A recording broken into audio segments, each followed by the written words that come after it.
Nombre sobre todo nombre. Cristo, el centro del universo.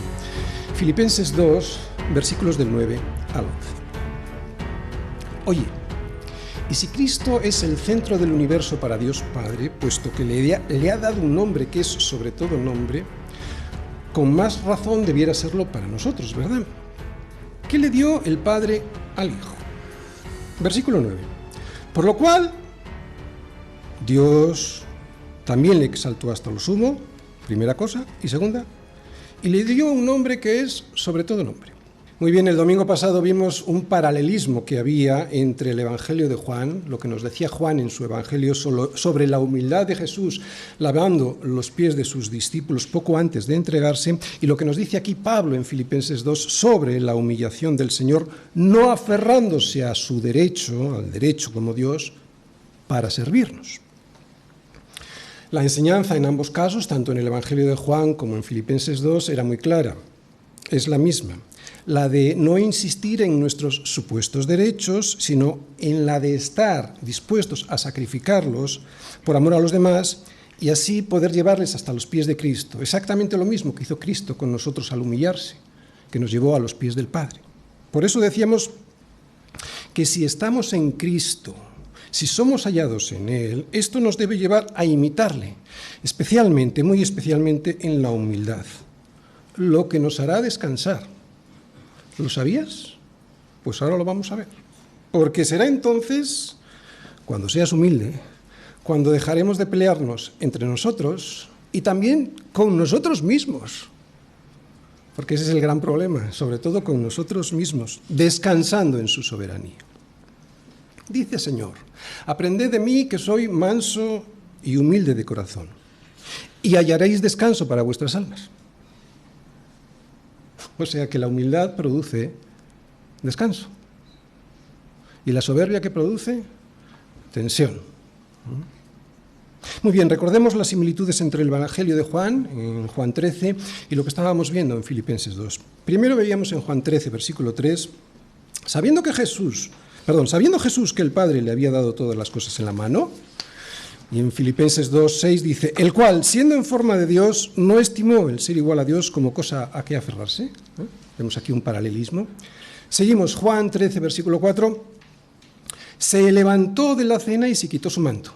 ¿Qué significa esto? Nos lo explica Pablo en Filipenses 2, 7. Se despojó a sí mismo. Se quitó el manto, se despojó a sí mismo. Seguimos, Juan 13, 4 y 5. Y tomando una toalla se la ciñó y comenzó a lavar los pies de los discípulos. Y en Filipenses 2 vemos, tomando forma de siervo, se humilló a sí mismo hasta la muerte y muerte de cruz. Y el resultado, veíamos el domingo pasado, para nosotros de la imitación a Cristo debe ser, Juan 13, versículos 14 al 15. Pues si yo, el Señor y Maestro, he lavado vuestros pies, vosotros también debéis lavar los pies los unos a los otros, porque ejemplo os he dado para que como yo he hecho, vosotros también hagáis. Y esto lo veíamos también en Filipenses 2.4, cuando dice Pablo, no mirando cada uno por lo suyo propio, sino cada cual también por lo de los otros. Muy bien, pues el paralelismo no termina aquí, porque tanto Juan en su Evangelio como Pablo aquí en Filipenses 2 nos van a mostrar una magnífica descripción de la exaltación de Jesús. Fijaros, Juan 13, versículo 12. Después de que les hubo lavado los pies, ¿qué hizo? Tomó su manto y volvió a la mesa. Y en Filipenses 2 vemos, Dios le exaltó hasta lo sumo. En el aposento alto, pues, Jesús, después de su humillación sirviendo a los demás, volvió a la cabeza de la mesa en una imagen que nos muestra su exaltación. Así que tanto Juan en su Evangelio, de una manera simbólica, como Pablo en Filipenses 2, de una manera doctrinal y teológica, nos dicen que Jesús ha sido públicamente exaltado a aquella posición que era suya antes de su humillación. Cuando sumó la naturaleza humana a la suya divina, cuando llegó a identificarse con nosotros de esa manera, hemos visto que su majestad quedó habitualmente escondida. Y esto es lo que nos dice Isaías también. No vayáis todavía, pero nos lo dice Isaías. Fíjate cómo lo describe él, este profeta, al profetizar sobre Jesús. Dice Isaías 45, versículo 15. verdaderamente tú eres Dios que te encubres.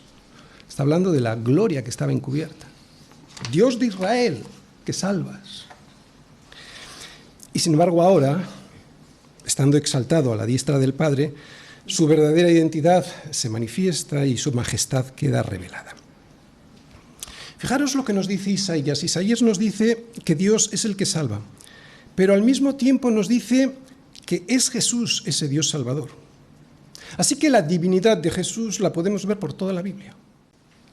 Veamos lo que Dios Padre le da a Dios Hijo por haberse humillado, por haberse abatido hasta la muerte siendo obediente al plan de salvación. Versículo 9, fijaros, lo acabamos de poner. Dice así: por lo cual Dios también le exaltó hasta lo sumo, primera cosa, y le dio un nombre que es sobre todo nombre.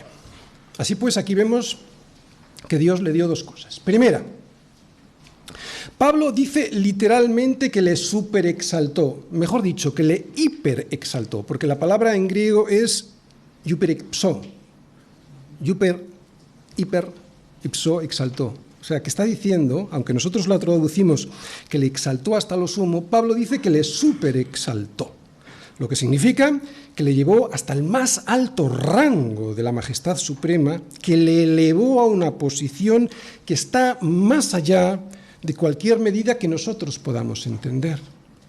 Por lo tanto, ahora Cristo no solo tiene lo que nunca dejó de tener, la igualdad con el Padre, sino que recuperó la forma gloriosa de la que voluntariamente se despojó al tomar la forma de esclavo, la forma de hombre, para servir. El Padre, pues, no solo le devolvió la vida resucitándole, sino que le dio la más alta honra, exaltándole sobremanera, le dio la posición más alta de todo el universo. Segundo, lo primero es que le exaltó hasta lo sumo. ¿Qué vemos la segunda cosa que está subrayada ahí? Le dio un nombre que es sobre todo nombre. ¿Cuál es? Señor.